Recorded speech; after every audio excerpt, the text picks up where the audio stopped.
For the second straight year, the number of journalists imprisoned around the world in 2017 hit a new record high, with 262 reporters, editors, and photojournalists in jail for their work. And for the second straight year, Turkey, China, and Egypt topped the list, putting more journalists behind bars between them than all other countries put together. I think you could view this as an indictment of the countries that are the leading jailers of journalists. But you could also view it as an indictment of the entire international system that is supposed to isolate systematic violators of this critical global norm and ensure that there's a consequence. And the international system has utterly failed to do that. We appreciate everything that you've done, and I know you appreciate everything that we've done. The leaders of all three of those nations have visited the United States and met with President Trump, and their violations of press freedom have hardly registered during these meetings. So that is a failure. That is a failure, and it has to be recognized as a failure.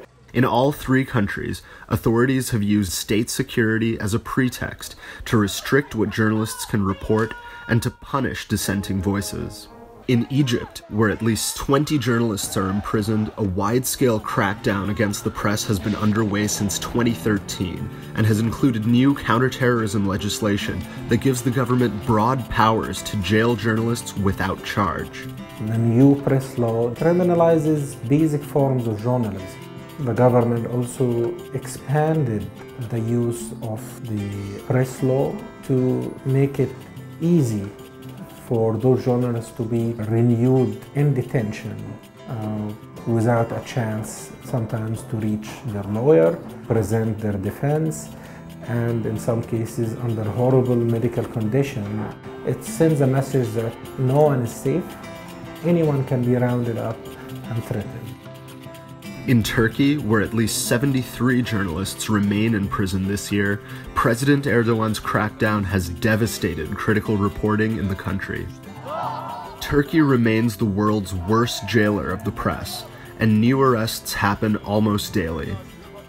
And in China, where at least 41 journalists are imprisoned, the government continues its long-standing policy of exerting suffocating control over the nation's press and its citizens' access to information. And of course in China, that dynamic is deeply embedded into the entire political system and has been a hallmark of the Chinese communist system for decades. So what can be done to put pressure back on these prolific violators of press freedom? Fundamentally, this comes down to a question of values. Is respect for press freedom a fundamental value that defines global norms, that defines a commitment to democracy? The evidence that sustained international pressure can be meaningful when you look at the issue of journalists in prison around the world. The evidence is in the Americas, where it's certainly there are very significant challenges that journalists face in the region. But there's a norm that's been established that basically recognizing that the imprisonment of journalists is not a legitimate tactic. The question is, how do we engage with governments in the rest of the world to make clear that this kind of behavior is unacceptable?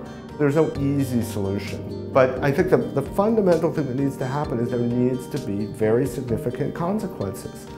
And so far that has not been the case.